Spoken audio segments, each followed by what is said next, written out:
Cesse de t'en parler et commence à bien faire. D'un bon roi, l'office est bien faire et peut parler. Si tu veux être cru, roi et bon catholique, rends l'honneur dû à Dieu, ruine l'hérétique, délaisse les méchants et remet en police l'Église, la noblesse et l'État plébéien. Pamphlet catholique contre le roi Henri III en juillet 1588.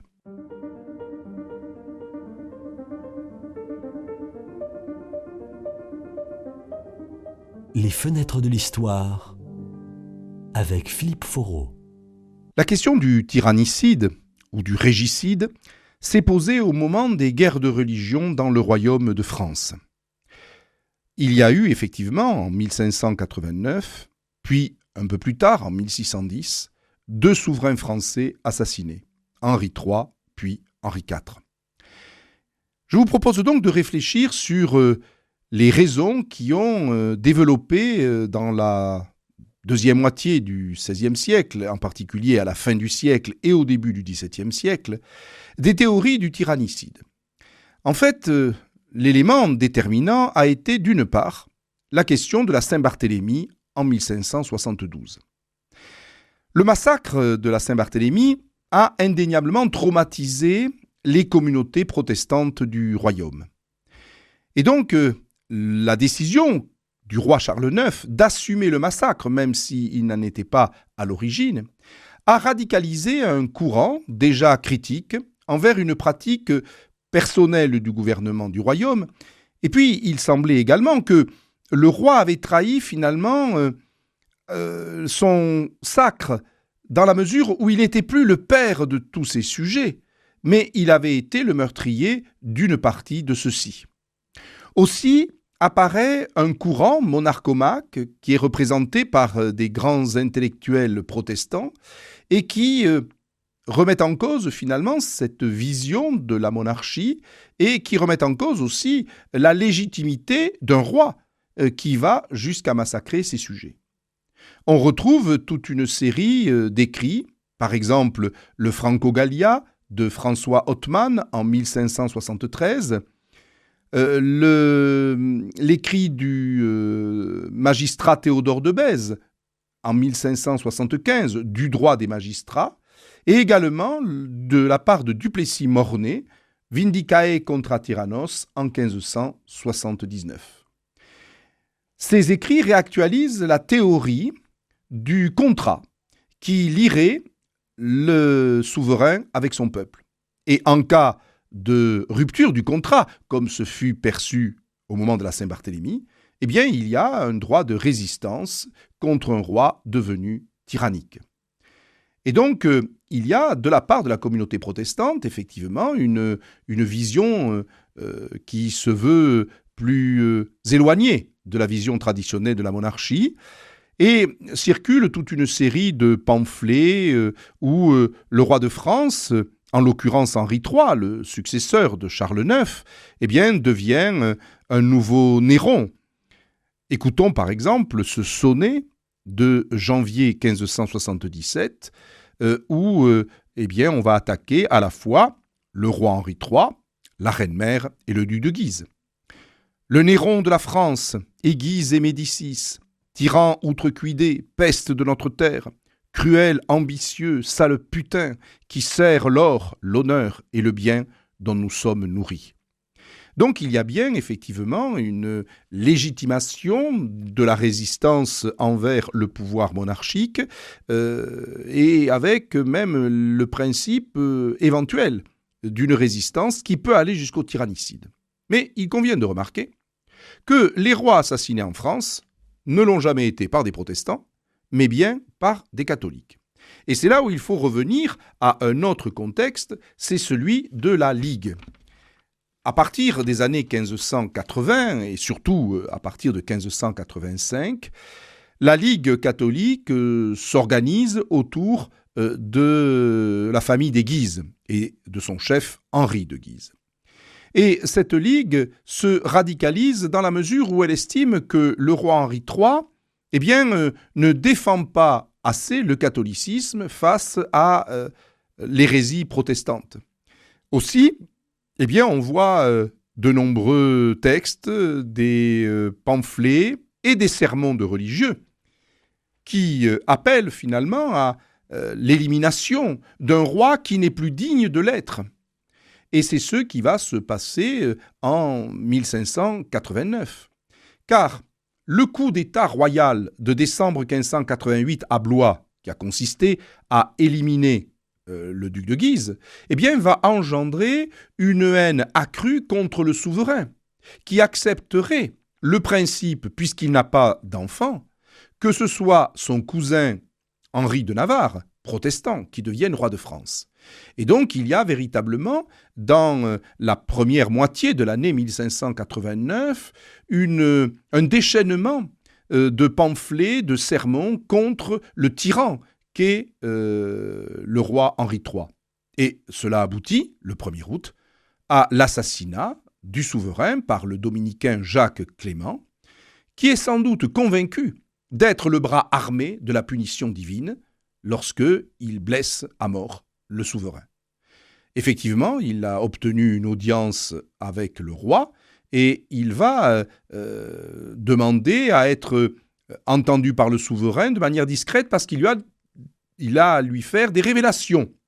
Les gardes du souverain se retirent quelque peu et profitant de ce tête-à-tête avec le roi, il le poignarde. On ne connaît pas, totalement les dessous de l'affaire parce que il a été massacré par les gardes une fois qu'il a accompli son geste. Mais ce qu'on sait, c'est qu'il y a eu un culte de Jacques Clément dans une bonne partie des ultra-catholiques qui voient en lui le bras de Dieu. Ce n'est pas le cas de tous, parce qu'il y a de fidèles royalistes et également ce qu'on appelle des politiques, c'est-à-dire des catholiques qui estiment qu'il faut trouver un compromis pour sortir le royaume de la guerre civile, qui ont mal vécu l'assassinat d'Henri III et qui vont finalement se rallier à Henri IV. C'est ce que nous allons entendre par l'écoute du début d'une complainte à la suite de la mort du roi Henri III. Pleurez, pleurez, fidèles royalistes, et vous aussi que l'on dit politique, vous devez bien pleurer à cette fois d'avoir perdu noble Henri de Valois. La question va se poser également sous le règne d'Henri IV.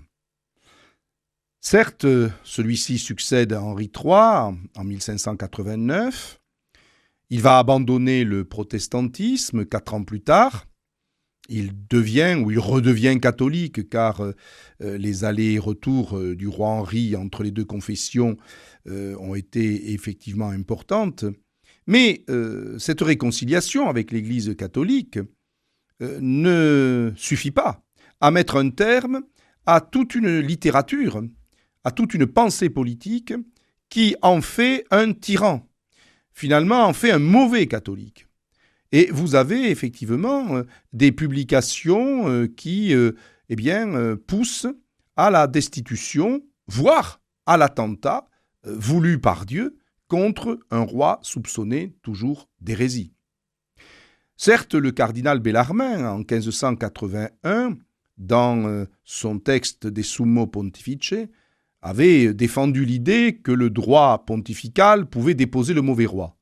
Mais ce thème est repris par des grands théologiens espagnols en particulier, à la solde de Philippe II et de Philippe III, qui visent à attaquer justement la monarchie française pour être insuffisamment sévère avec l'hérésie. C'est le cas de Molina ou de Suarez, par exemple.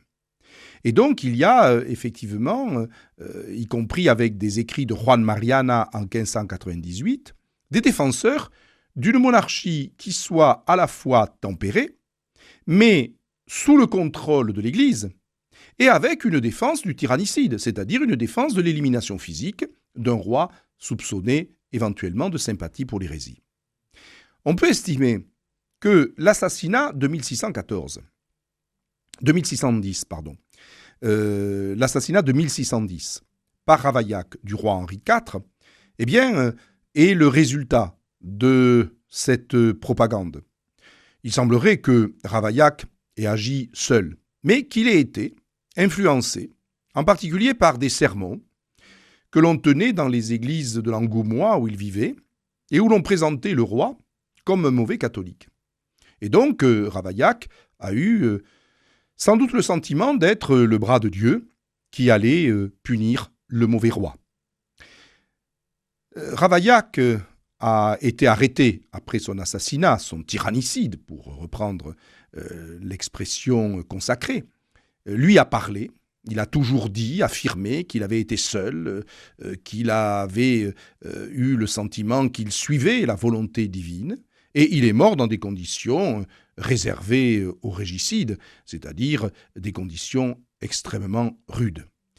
Il y a eu, en 1610, une panique véritablement dans le royaume à l'annonce de la mort, parce qu'on a craint dans beaucoup de provinces que le risque d'une guerre civile allait réapparaître. Il y a eu une dernière tentative de régicide, c'est en 1757, contre Louis XV, l'attentat de Damiens, dont j'ai eu l'occasion de faire une chronique voici quelques mois. Damiens est mort dans les mêmes conditions que Ravaillac, mais cette fois-ci, l'opinion publique ne comprend pas toujours la dureté de la mise à mort. Les temps ont changé, non pas que l'on accepte l'idée que l'on puisse assassiner le souverain, mais 1610 n'est pas 1757, et la mort de Damiens a provoqué sans doute quand même quelques émotions vis-à-vis de la dureté du châtiment. Finalement, le dernier régicide, ce fut véritablement celui de 1793, quand l'Assemblée de la Convention a décidé à la majorité de mettre à mort celui qui fut roi de France. Et donc c'était l'ancienne représentation de la nation dans la personne du roi qui allait disparaître au profit de la nouvelle représentation de la nation par l'Assemblée élue par une partie des Français.